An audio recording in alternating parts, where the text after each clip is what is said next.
Yang pertama saya sampaikan selamat datang kepada Mas Gamblang yang dari Jakarta, jauh-jauh dari Jakarta, yang sebenarnya dia asli Banyuwangi. Dan selamat datang juga kepada teman-teman dalang-dalang muda yang sore hari ini sempat hadir di Sanggar Tari Gandrung Ngarum dalam rangka apa ini Mas Adi? Dalam rangka apa ini? Oh, gesah budaya yang berhubungan dengan pedalangan. Kebetulan di Banyuwangi ini juga banyak dalang-dalang muda Mas Gamblang. Sebelumnya saya kenal dulu tadi musik-musik ini. Mungkin Mas Gamblang belum tahu anak-anak nih Mas. Anak-anak merintis dari nol, dari tingkat SD, kecamatan, kabupaten, provinsi sampai nasional juara 1 terus ini Mas. Di Taman Ismail Marzuki di nasional juga ada juara 1 5 penyaji. Kemudian diundang di kementerian di Cibubur bilang gini, kira 10 hari di Cibubur. Ada menteri waktu itu naik ini Mas Gamblang itu ketika pidato ditabui. Kalau di sini biasa kalau panas juga ditabui balik, diulang lagi. Dan di sana ada menteri ditabui gak gelem pidato joget. Jadi dikira, jadi menteri itu ditabui joget. Lah anak-anak wong arek ini gak mandek-mandek terus ditabui. Dan ini kebiasaan memang kebiasaan di Banyuwangi itu ada perbedaan daerah lain. Kalau di sini pokok sapa sing pidato ada hiburan ditabui. Lah kalau ada lomba pakai kaset katanya teman-teman haram. Saya ini penarinya payu panjak gak payu saknol ya. Jadi saya menari oleh duit panjak kalau duit kasihan juga. Jadi di Banyuwangi rata-rata kalau pertunjukan itu pakai gamelan. Alhamdulillah sehingga sama-sama jalan. Terus kemudian ada keresahan kami banyak dalang-dalang muda, namun dalang nek sekarang ini kan wis suwi gak ono nanggap. Terus umpama sing nanggap itu sing delok sapa kan ono basane. Nah, di dalam pengamatan saya kan mungkin kalau saya lihat YouTube-nya Mas Gamblang itu ada apa ya? Inovasi dan apa namanya? Improvisasi. Berimprovisasi. Termasuk anak-anak tadi, saya mohon maaf kalau teman dalam kajiannya gini Pak Sukoy salah. Dalam berkesenian menurut saya nggak ada salahnya. Terus persetan dengan salah kalau nggak berani juga iso-iso. Jadi kadang-kadang teman-teman ya karena keberanian aja, wani orang, tatang apa ora gitu. Nah anak-anak ini kan kebetulan dari kecil udah tatang. Saya melihat dalam-dalam seperti Entus muncul Walang Golek, almarhum Ki siapa? Yang baru meninggal Seno, kalau tidak salah kan dia juga lepas dari Solo dan apa Jogja ya. Persetan dengan itu. Saya berharap nanti ketika Mas Gamblang menyampaikan bisa menginspirasi teman-teman muda, dalang-dalang muda yang kedepannya ini loh dalam Banyuwangi. Monggo Mas Gamblang memberikan sesuatu yang sangat berharga buat teman-teman muda. Monggo Mas Gamblang. Kadang pelaku budaya penerus warisan leluhur kadang para dalang ingkang buhu kula tresnani dipun tepangaken kula Gamblang asline sanes Gamblang jane namung landeng wonten panyuwun supados kula gawe jeneng anyar kepeksa ya akhirnya nemunya gamblang. Ya jadi begini para sedulur, intinya saya ya memang tentang wayang itu sudah hobi dari kecil, dan apa ya, berkembang terus dari SD, SMP, SMA. Ning emane saya tidak pernah belajar secara khusus tentang pedalangan. Ya sinau kula saking pundi ya dari rumah-rumah, dari bergaul dengan para dalang-dalang itu saya suwune kapruh, akhirnya ya terpaksa saya harus memberanikan diri untuk mendalang. Maka jadi ya intinya saya kalau soal disiplin ilmu, saya tetap seorang pelukis. Saya tukang gambar yang tresno sama wayang, hanya itu aja. Kalau seandainya saya diminta seserepan utawi kapruh tentang pedalangan, nuwun sewu salah dalan. Tapi saya punya cara bagaimana supaya saya mempunyai kemampuan yang sangat terbatas, tapi saya bisa mengeksplor hobi saya tentang wayang. Makanya di dalam setiap pagelaran saya, yang saya lakukan adalah bagaimana meminimalisasi semua kekurangan, gitu. Jadi ditutup nganggo keluwian. Jadi keluwian itu apa? Nutupi kekurangan loh Mas. Nah begitu. Jadi ya banyak sekali cara sebenarnya, dan yang nuwun sewu untuk para kadang para dalang, saya pikir dalam berkarya tidak perlu takut-takut, itu sangatlah benar, karena tuntutan zaman sekarang sudah berbeda dengan era yang lalu-lalu. Sekarang para penikmat wayang klasik semakin lama semakin bisa dikatakan menurun, walaupun masih sangat banyak sekali. Tapi yang jelas kalau dihitung secara prosentase, menika ingkang boten mangertos wayang kalian ingkang mudeng wayang menika kathah ingkang boten mangertos, baik dari segi pagelarannya maupun bahasanya. Padahal suksesnya sebuah pagelaran itu adalah bisa dinikmati untuk hiburan lahir dan hiburan batin. Tapi ya arep dibatik kok bahasane ora mudah, ora ngerti. Ini merupakan tantangan kita bersama. Jadi untuk adegan-adegan tertentu memang rasanya untuk saat ini kita perlu menyederhanakan sesuai dengan kapasitas penonton pada saat ini. Berkaitan untuk intro dari saya, semoga Mas Adi dipun sambut mulai mangke wonten pertanyaan, semoga. Barangkali ada unek-unek yang ingin disampaikan terkait apa nanti yang bisa digali pada Mas Gamblang yang barangkali dengan wayang Nusantaranya itu kemudian bisa digali informasinya, trik-triknya, kemudian kiat-kiatnya, sehingga beliau bisa go nasional bahkan go internasional barangkali.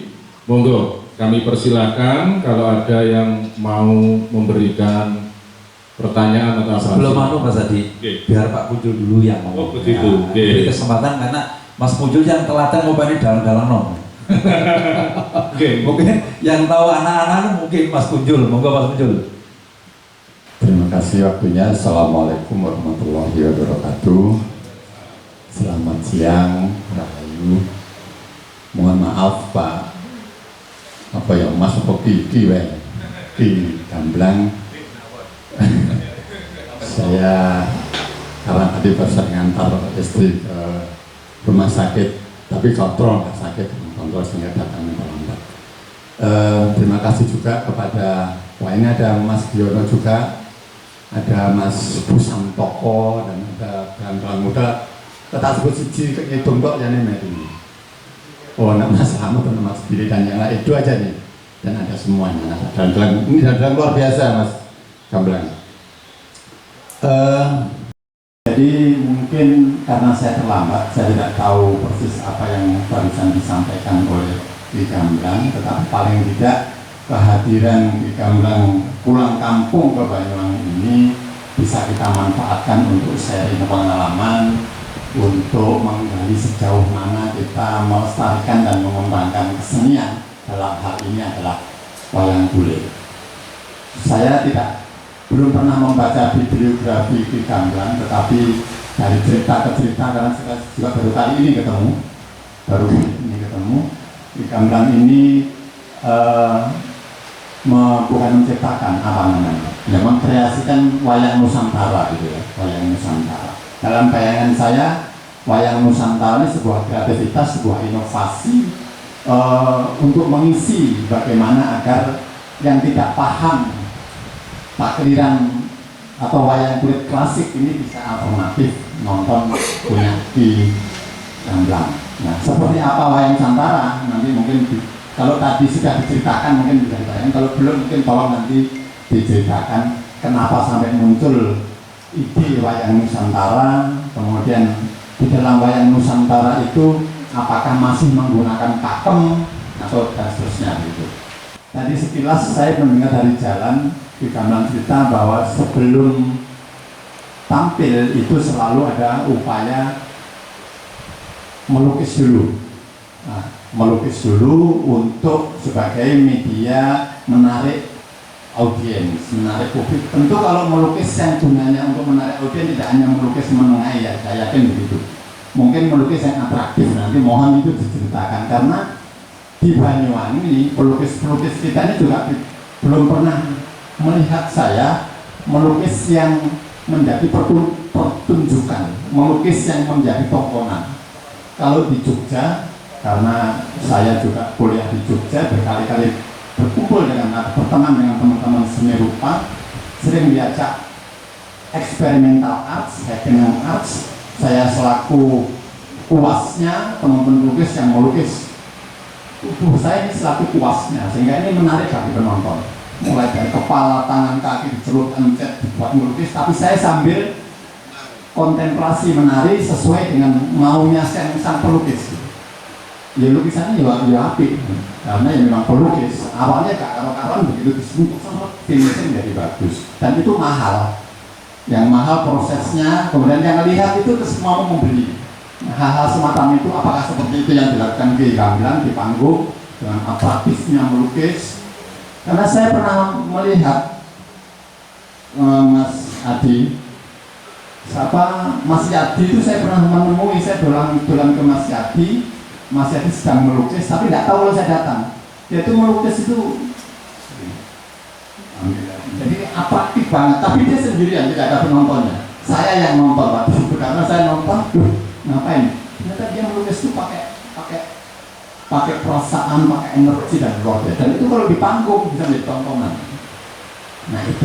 Nah kemudian perlu diketahui Ki Gamblang bahwa di Banyuwangi ini ada, tadi mungkin sudah diceritakan ya, ada ini adik-adik Kadakawangi, singkatannya apa Kadakawangi? Paguyuban Dalang Kaneman Banyuwangi, dan anggotanya kurang lebih 47 anggota dalang muda yang aktif, dan mungkin ada yang belum terdaftar gitu, dan ini yang aktif.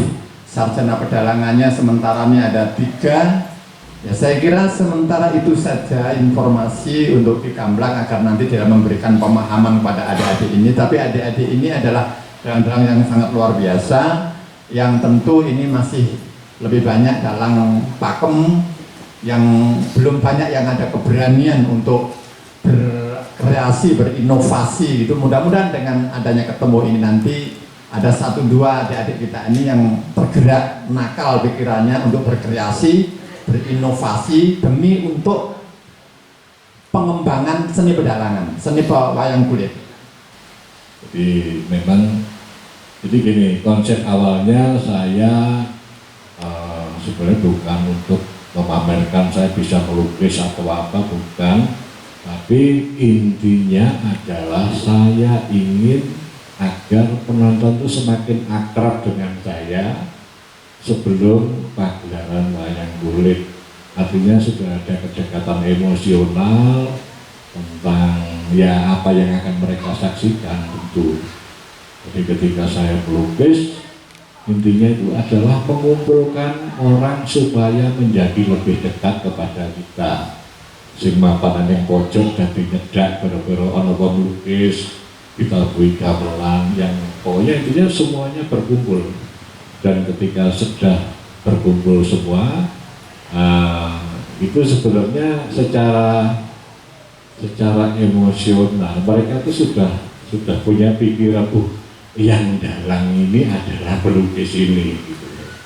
Jadi nanti dalangnya kira-kira kayak apa gitu. Artinya sudah menang duluan. Sudah menang duluan. Satu kosong. Ya istilahnya hanya itu.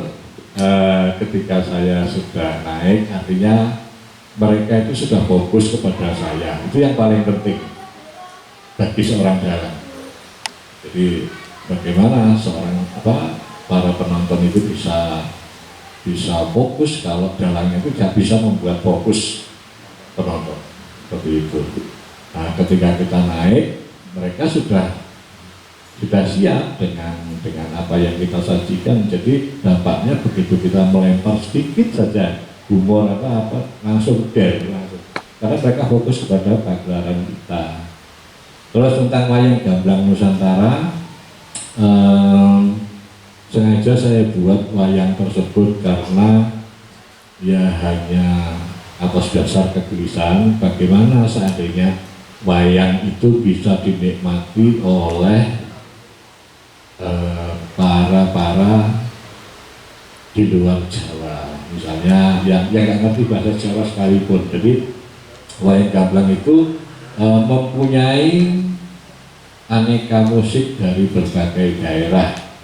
Ada dari Aceh, Padang, Kalimantan, Batak, Sulawesi, Papua, Jawa Tengah, Jawa Timur, Jawa Barat, Bali, semuanya ada. Dan itu kami ramu menjadi 3 jam saja. Karena apa? Yang kita alami di Jakarta adalah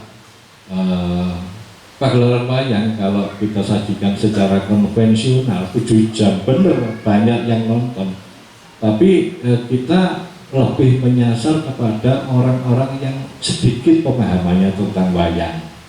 Jadi orang-orang yang ya wis antara ngerti kalau enggak sama wayang, tapi minimal mereka mau menyaksikan dulu. Mereka mau menyaksikan dengan durasi yang tidak terlalu lama. Jadi kan nonton film pun ya 2,5 jam juga ada kan. Kalau wayang 3 jam saya pikir cukup. Terus tentang muatan-muatannya, saya masih menggunakan basic Ramayana Mahabharata, masih tetap pakemnya tidak ada yang saya rubah, dan saya tampilkan juga wayang-wayang tokoh nasional, misalkan Pak Soeharto, Pak Jokowi, atau tokoh-tokoh siapapun yang populer, termasuk yang nanggap juga saya bisa buatkan wayangnya. Dan saya tampilkan di panggung. Terus mengenai lukisan di awal itu sengaja saya buat dan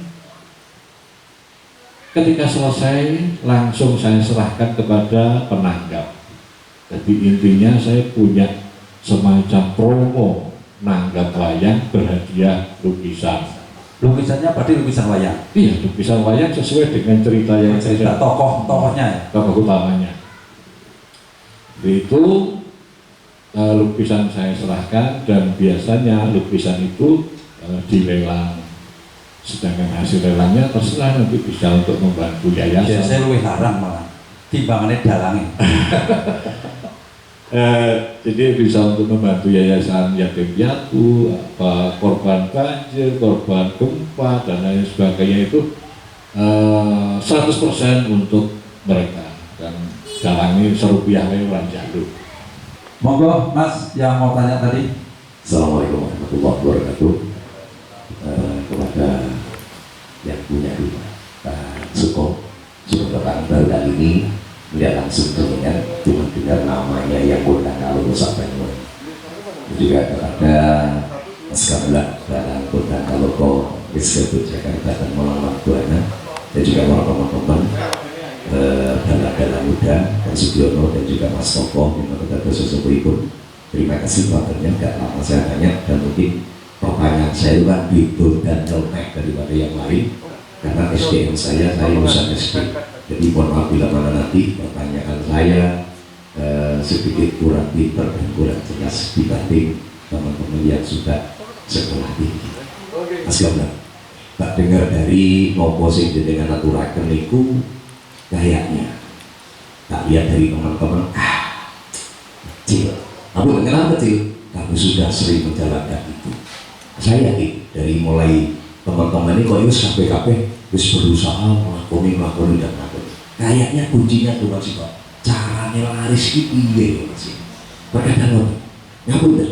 Kalau untuk fenomenal teman-teman kami itu gawe wayang bentuk nopo kan wis kabeh nglakoni. Semuanya sudah bikin terobosan-terobosan aplikasi elektron nopo gamelan dan sebagainya nanti yang bawa macam-macam manukan sudah bes itu. Tapi kayaknya payune kami itu kok abot Mas. Dan saya cuma tanya tuh. Iya Mas, menurut jenengan itu untuk jenengan keluar ketoke untuk ke teman dari pertama saya Mas Gablang itu orangnya anggap seorang ini yang pertama kayaknya jenengan itu ngapun tak sibuk arek kulo bener dalan dulu tapi beli melihat teman-teman tak tanya sing salaman karo aku lho nek itu ngapun ini cuma cerita kenapa memang gak ada yang kenal cuma satu dua orang yang kenal jadi ngapun apakah dari situ juga saya berpikir apakah kita harus Mas pertama kita andap asor pada orang lain yang memilih kita juga akan diandap asor orang lain akan dipandang orang lain akhirnya kalau kita sudah andap asor kita apik sama temen dan juga kita melayani wong nanggap itu akan lebih enjoy dan caranya ngelobi akan lebih enak mungkin itu ngoten yang kedua mungkin dari hal bisnisnya doa dari orang tua nopo lurus ngoten nopo gimana karena nopo kembali Mas Gablang kami itu terkadang masih butuh didikan dari dasarnya kalau cuma nyekel wayang saya yakin teman-teman semuanya sepintar caranya berdewalah dengan mau nyambut kalah karena reaksi ngomongan itu cara muncalnya wayang 10 cekel kabeh sakit mungkin kan tapi dari dasar mereka nopo akhlak kami dari cara kami mungkin pripun miturut jenengan kami itu harus opo dhisik upamane kula namanya kan Agus angkat buto, ini angkat buto biayaan tak karuan Pak. Saya angkat buto, saya itu jaranan jadi saya butuh koyok iyo koyok Mas kulo di PNAE ben iso nopo bendang laris dan juga bisa ngadepin wong-wong sing tinggi-tinggi makanya Mas Gablang tuh wong biasa tapi suka wong duran saya yakin bukan hanya sabetannya tapi caranya ngopi pinter kira-kira pripun Mas Gablang niku saja iya monggo Mas Gablang paling tidak nek kepengen laris maka bahasa jangan bayar saya ngomong dan miring monggo Mas Gablang ini pertanyaan yang luar biasa piye caranya istri niku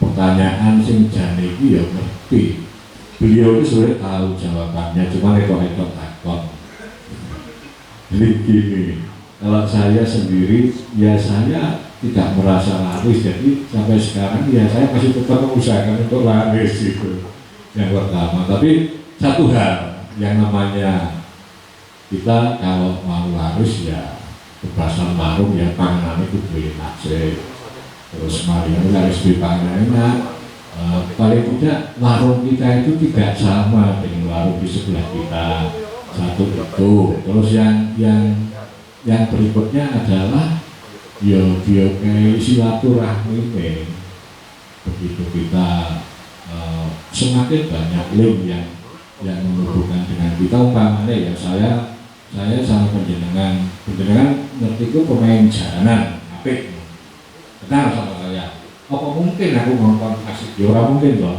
sing tak tonton jalan mesti jenengan seperti itu jadi sebisa mungkin kita untuk terus melebarkan silaturahmi kita yang mengarah kepada ya semakin apa ya beraktivitas seduluran, semakin persaudaraan erat itu nanti ya banyak sekali jalan-jalan yang tidak pernah kita pikirkan sebelumnya. Soal rezeki laris dan tidak itu bisa saya ngatur yang jelas. Dan itu persoalan goib itu. Angel itu beda itu. Tandanya. Nah, kalau misalkan ya kan awake dhewe ngerti sing kedono rezeki iki saka Gusti Allah. Ya awake dhewe kudu apik karo Gusti Allah. Lah iki kuncine ning kono. Siang teman-teman semuanya yang saya hormati, terutama Ki Gamblang Carito, terima kasih hadir di tengah-tengah kita semuanya. Yang saya hormati Pak Suko, tuan rumah Pak Punjul, Dewan Pengarah, Dewan Kesenian dan pengurus PKB yang hadir. Nah ini yang sedang ngomong-ngomong tuh Kojin itu Pak di dalam. Nah ini pelukis. Nah, oh ternyata teman, ini kan Kojin bawa kanvas tadi di mobil. Barangkali nanti ada waktu untuk demo. Kemudian ini ada Mbak Yati. Dan ini ada teman-teman nanti insya Allah yang hadir di sini. Pertama dulu, kami menyampaikan terima kasih kepada para teman-teman dalang muda atas kehadirannya di sini. Kami semua yang senior-senior ini, yang tua-tua ini, Pak Punjul, saya Pak Suko yang katakanlah disebut sebagai senior, menginginkan seni pewayangan di Banyuwangi terus berkembang, dan pemerintah Kabupaten Banyuwangi sangat memperhatikan kesenian wayang. Buktinya setiap tahun selalu ditanggap oleh pemerintah kabupaten, oleh Pemda, setahun sepisan ya. Tempatnya kemarin-kemarin selalu di kantor Dinas Kebudayaan Pariwisata, kemarin ini di rumahnya Pak Punjul, dekat rumahnya Pak Punjul. Dan tahun depan akan selalu pindah-pindah lagi di mendekat kepada komunitasnya, katakanlah begitu. Kemudian kami semuanya ini memikirkan, berpikir ini wayang kesenian yang sangat adiluhung ya, karya masterpiece kebudayaan Banyuwangi saya kira wayang itu, dan di Banyuwangi memiliki akar yang kuat keberadaannya. Saya tadi disebutkan orang Using, walaupun saya dan keluarga saya masyarakat Using itu tidak paham wayang itu, omongannya itu tidak paham ya, tapi setiap tahun selalu nanggap karena itu bagian dari ritualnya orang Using. Nah jadi ada ikatan yang kuat antara wayang dan masyarakat Using. Walaupun tidak paham, artinya omongannya itu tidak paham. Saya ingat dulu kakek saya, mbah saya itu kalau sudah ada wayang, kalau di rumah saya itu biasanya Agustus, selalu datang. Menjadi bagian dari peristiwa itu penting. Nah sekarang saya melihat anak muda sekarang sudah agak berjarak, ya, agak berjarak dengan kesenian wayang. Maka dari itu apa ya penyebabnya? Karena kami ingin wayang ini tetap berada di tengah kita, katanya Pak Punjul, Pak Suko, hasil diskusi itu bagaimana kalau wayang ini kita dekatkan secara kultural kepada masyarakat Using dan didekatkan kepada kaum milenial, anak-anak muda. Jadi ini sekedar pemikiran saja, mungkin nanti kan tadi sudah sharing dengan di dalam Gamblang tadi. Pertama, anak milenial harus kita dekatkan, atau wayang mendekat kepada anak milenial.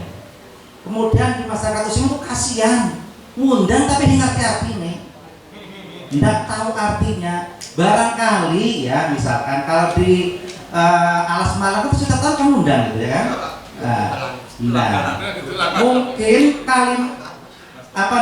dialognya menggunakan Jawa Ngoko saja, paham kalau Jawa Ngoko. Tapi kalau sudah Kromo Inggit udah tidak paham. Nah, tapi mereka berani bayar, berani undang, walaupun tidak paham, kan kasihan itu. Nah, untuk itulah kesempatan ini kita laksanakan, kita hadirkan. Pertama, mendengar ada telepon dari Mas Adi bahwa di dalam Gamblang Carito ada di Banyuwangi, terusnya prestasinya ini, prestasi ini. Saya langsung cari di YouTube, luar biasa. Orang Banyuwangi, putra Banyuwangi telah melanglang buana kesana kemari dan menghidupkan kesenian wayang untuk selera sekarang dan berhasil. Tepuk tangan untuk saudara kita, karena putra daerah yang saya saja baru tahu kemarin ini. Maka ini nanti Mbak Yati, berita ini nanti kalau bisa nanti disampaikan kepada Mas Aku dan teman media yang lain.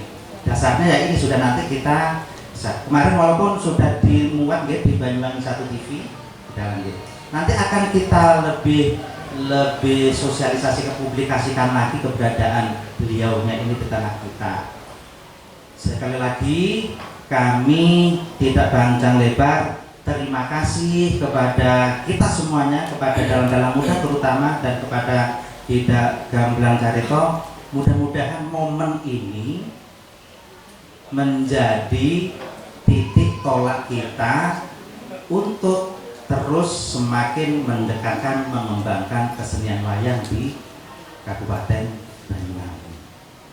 Mohon maaf kalau selama ini barangkali DKB masih belum maksimal memfasilitasi, tapi ini adalah upaya kami Dewan Kesenian Belambangan dengan Padakawangi dan lain-lain melaksanakan kegiatan ini. Demikian saja saya kira. Monggo berkanan-kanan dengan Kang Kojin, kalau ada waktunya nanti boleh saling tukar pengalaman gitu. Oh gitu. Begitu saja. Kemudian saya nambahin lagi dengan semangatnya Pak Soko tadi, kalau bisa nanti di pergelaran berikutnya ditampilkan musik Banyuwangi dan lagu-lagu Banyuwangi. Oh sampun ya. Kita coba nanti sini. Kula dari korobulane. Saya kalau Iya.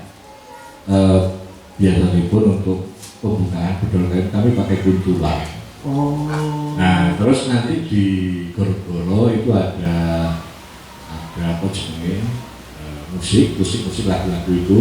Iya. Saya keluarkan lagu Banyuwangi dan saya main biola kayak Banyuwangi. Dalam main biola. Oh, tangan, tapi saya belum bisa tutupnya. Tapi saya tarik lagi. YouTube ini. Iya. Salajengipun pangapunten salaminipun kula panjenengan menika serawung kathah sangat banyak sekali pitutur-pitutur panjenengan itu yang menurut saya out of the box, meletik sangat. Contoh mbok menawi Om Gamblang piyambak sampun supe nalikanipun pegelaran wonten Genteng yang pertama kali. Sebelumnya beliau pernah menyampaikan orientasi waktu pertama kali wayang kuwi lho, aja kok langsung. Nek kowe niatmu pengen gawe inovasi ka lho. Tontonan pegelaran Om monggo bengi. Keesokan paginya beliau menyampaikan, lho kuwi lho. Kowe oleh-oleh sregep nonton film. Orientasi di depan beliaunya menyampaikan alas-alasan. Kuwi tak jupuk saka film Tarzan gitu lho. Film kayak pisanan ora kok ngetokke Tarzane ora, ning orientasi bagaimana kita membangun suasana terlebih dahulu. Nah, mbok menawi wonten ular-ular ingkang mbok menawi sampun kula tampi nanging kersa dipun bagi kalian rencang-rencang sedayanipun menika. Napa malih kala wau sebelum berangkat juga beliaunya menyampaikan wahyu ki ora bakal salah dalan lho. Gitu. Monggo atur sendhanipun. Oke, assalamualaikum warahmatullahi wabarakatuh. Syukur sampun Rabbun Pak Gamblang, Pak Hasan Basri, Pak Suko, Pak Muncul, Mas Adi, sayanipun rekan-rekan sedoyo. Saya Gali Kidung Wibowo, akrab dipanggil dengan Kidung. Nah, gitu. Badhe ranglet dari tadi yang dibahas adalah kreativitas yang akan muncul.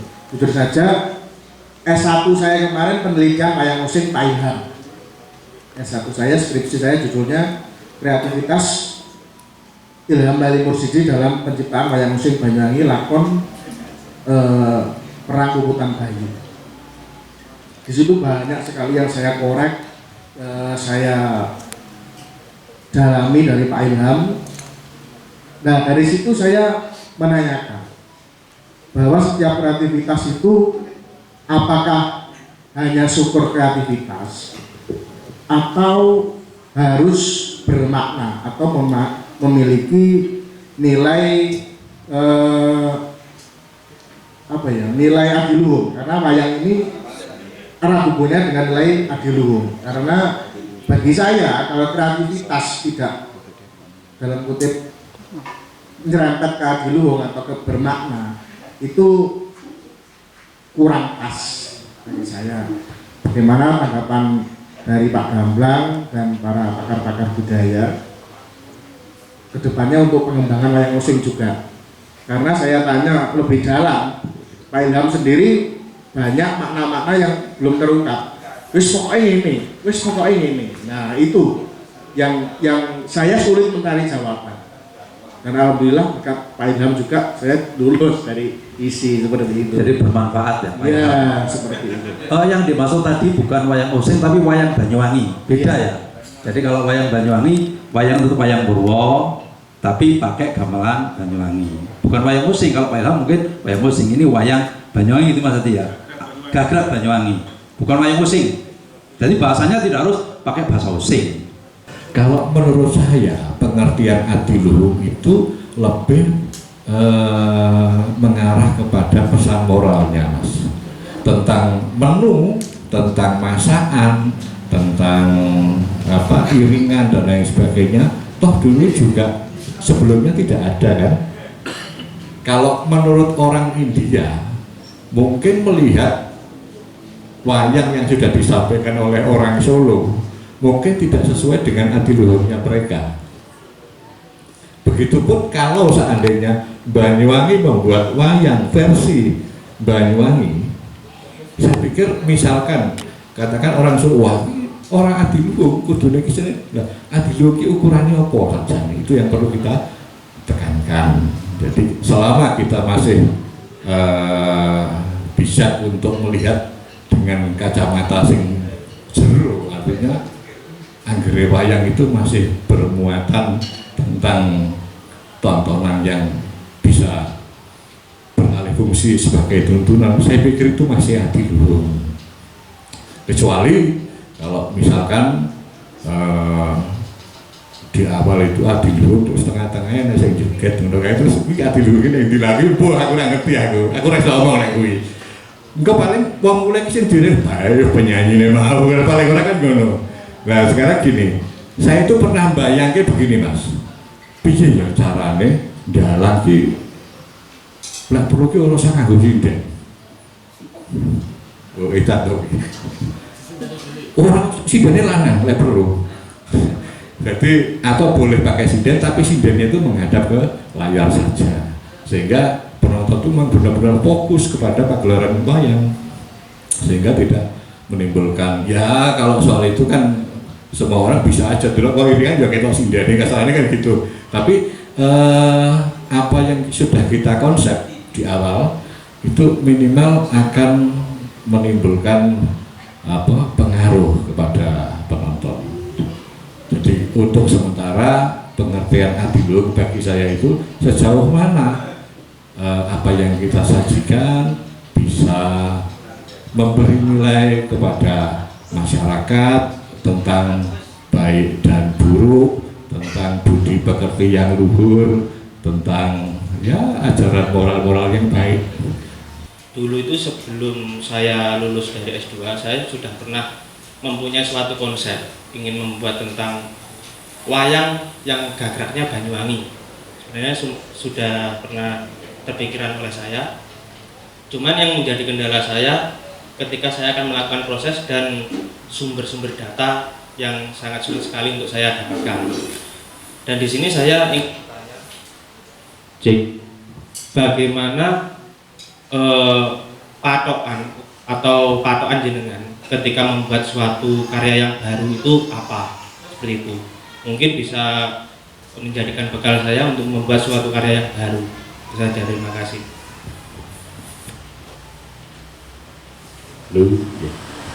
Kalau tentang bagaimana modal kita untuk membuat sebuah sajian baru, tentu kan kita sudah punya arah dulu, inginnya mengangkat tokoh siapa, tentang cerita apa, dan lain sebagainya. Jadi gini loh Mas, sebenarnya lakon apa, tentang sejarah apa, itu kan sebenarnya esensi tentang apa bagi wayang itu adalah sampiran saja sebenarnya, tapi esensinya itu adalah pesan moral. Jadi penjenengan bisa aja menggunakan wayang kancil sama odok sama apa, itu akan bisa menjadi sebuah karya selama pesan itu nanti akan menimbulkan pencerahan baru pada orang. Kalau menurut saya begitu. Nah, tentang penggalian sumber data tadi, kalau misalnya data tersebut dicari memang tidak ada, ya wis ora pakai menang.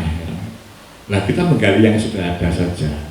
Jadi kadang gini, tidak harus pada persoalan-persoalan besar kita menemukan pesan moral yang besar, tapi dari adegan-adegan yang kecil itu sering sekali lahir pesan-pesan moral yang sangat tinggi sekali. Mohon izin, Assalamualaikum warahmatullahi wabarakatuh. Sugeng sonten rahayu. Mas Gamblang, ngapunten kula lagi telat. Kula lenggah enten mriku terus majeng mriki niku ada sesuatu yang ingin saya tanyakan karena dua orang tadi bicara lebih awal tentang gagaknya Banyuwangi. Ini menarik sekali. Mas Suko mengatakan ini wayang Banyuwangi, jadi wayang Purwo tetapi tidak osing. Wah, itu kan akan sangat luar biasa ke depannya. Billy pernah datang pada saya, Pak, saya mau mengangkat yang kelokalan. Ini cobaan wae Sri Tanjung Sitopakso.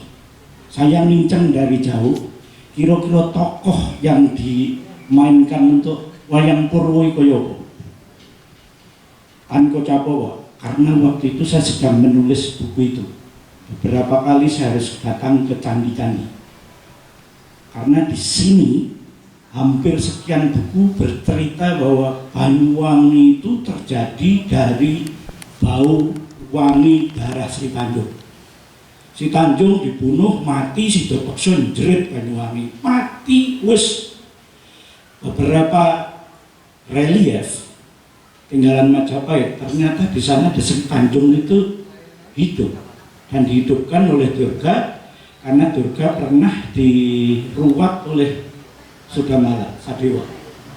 Ini yang ingin saya ungkap dan baru Juli kemarin itu buku saya diterbitkan. Kalau ini saya ingin mengajak teman-teman untuk ini salah satu ciri khas Banyuwangi. Konteksnya adalah belakangan ini penelitian saya melihat gandrung, saya melihat sebelang Mas Gamblang. Mbah aku ngawur, mbah enggak, tapi dalam otak saya seperti pernah didatangi seseorang.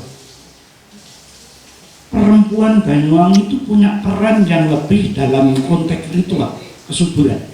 Masuk dalam sebelah, masuk dalam gandrung yang sampai sekarang masih ada. Itu yang saya pakai catatan bahwa kita harus menghormati perempuan. Lawang Sulah Kromo yang tindakannya pemimpin seperti itu nggak ada hukumannya selama ini. Dengan munculnya buku yang saya tulis itu kan saya geram. Lu yang murku itu harus dibalas. Ketika Sri Tanjung dihidupkan, kemudian Sitopakso juga dihidupkan, akhirnya membalas kejahatan yang dilakukan oleh Sulah Kromo itu. Nah, pertanyaan saya ini kepingin dalang tapi gak iso. Mulai kecil senenganku melok-melok dalang, karena mbah saya itu senengannya nanggap wayang. Pak D saya ya nanggap wayang. Nah, ono wayang tiap malam Jumat saya itu selalu mendengarkan. Tapi belakangan ini karena pandemi katanya sudah nggak ada. Mudah-mudahan satu saat tadi sudah sampaikan Mas Gamblang datang kemari didukung oleh DKB, kemudian dengan inovasi-inovasinya tadi itu mengedepankan seolah mencampur antara gagrak yang lain dengan memunculkan gagrak Banyuwangi. Wah, saya akan datang lebih dulu Mas Bambang untuk melihat. Intinya begini, kira-kira macam saya dengan buku yang saya buat itu tokohnya sudah jelas. Saya nggak akan bicara tentang latar belakang candi atau Kitung Sri Tanjung, tapi paling tidak nanti saya akan tanya kembangnya, karena di situ ada kembang-kembang lama yang mengungkap tentang Sidopekso ketika dia membasuh duhungnya itu kemudian berbau wangi. Nah, ini menarik. Itu yang ingin saya ungkap. Kira-kira kalau saya dalang itu mau dukungan atau untuk nonton mau enggak? Itu masalahnya itu. Basic saya bahasa Inggris Mas Kandang. Saya dipercaya oleh Pak Bupati selama ini untuk promosi dan diplomasi. Saya mempunyai lisensi pemandu wisata. Yang saya ceritakan selalu yang lokal. Banyuwangi itu seperti ini. Banyuwangi itu punya terah yang hebat. Dalangnya saja sudah kondang, gamblang, seperti itu. Ini salah satu cita-cita saya karena sudah pensiun. Kalau dulu PNS itu agak sistemik, ngomong salah rodok dihukum. Tapi kalau sudah budayawan, saya niru Pak Unjul, itu agak sedikit bebas. Saya belajar pada Mas Adi, Yora Popo, Kak Isin, belajar pada para dalang cilik ini. Kitung Wibowo itu pernah kontakan saya, malah saya nggak pernah ketemu, misalnya seperti itu. Mohon motivasinya, kalau memang bisa, saya ingin buku saya itu akan saya buat semacam kalau saya dalang. Selama ini kalau saya cerita, ada orang yang kaget. Ketika Sidopekso itu datang, terus dihapusi sama Sulakromo, kemudian dihajar di Kayangan sana, ketika turun loh, Sulakromo itu malah mendekati Sri Tanjung. Apa kata Sulakromo? Istrimu ini nggak puas dengan kamu Sidopekso. Loh, kalau saya punya istri macam dia mau saya apakan? Dia merengek pada saya ketika kamu Kayangan, saya utus Sidopekso nggak. Minggir-minggir lambeng buayu rupamu, tapi Allah hatimu Sri Tanjung. Tenawan matur nuwun. Assalamualaikum warahmatullahi wabarakatuh. Beri tepuk tangan yang meriah kagum beliau luar biasa sekali dalam menyampaikan sebuah adegan. Kalau itu dari dialog yang sudah terjadi itu dengan sangat-sangat layak untuk mendalam, Pak. Dan cuma yang menjadi persoalan misalkan kita kan punya dalang banyak, ya, punya banyak dalang banyak. Jadi misalkan di zaman yang seperti sekarang ini kan sudah banyak menu-menu jadi kolaborasi beberapa dalang atau jadikan sebagai naratornya, jadi keren sekali. Matur sangat Pak. Mugi-mugi saya berharap dan berdoa semoga wayang gagrak Banyuwangi ini segera bisa terlaksana. Amin. Jadi ya berhubung kita masih belum bisa menyelenggarakan pentas karena kondisi kita yang masih seperti ini, ya sudah kita maklumi saja. Tapi ini bukan merupakan alasan untuk kita di dalam berhenti berkarya.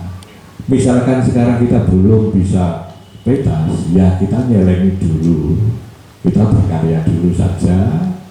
Nah nanti mencari celengan kalau pandeminya sudah rampung. Kapanmu berdoanya dengan berbuku aman dalam mobil tanpa no haywon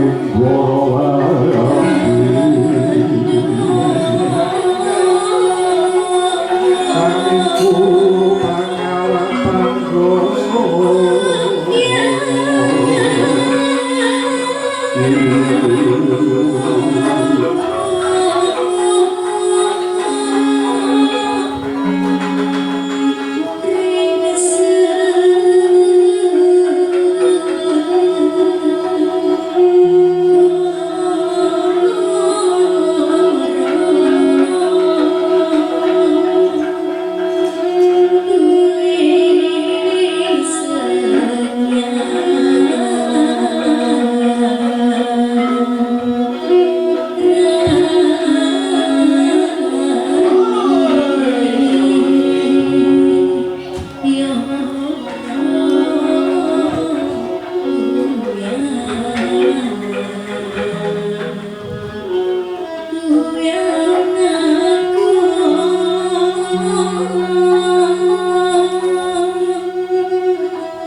Kiflan Putra.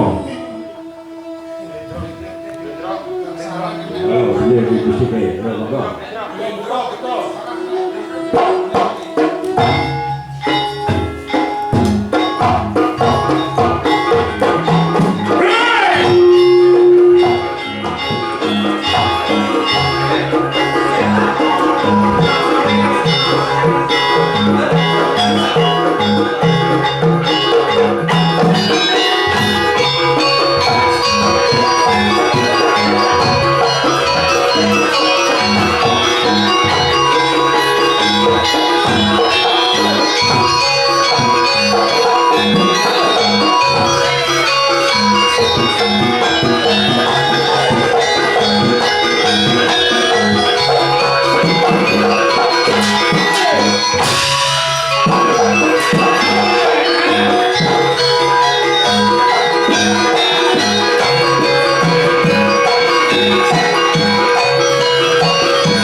Menggunakan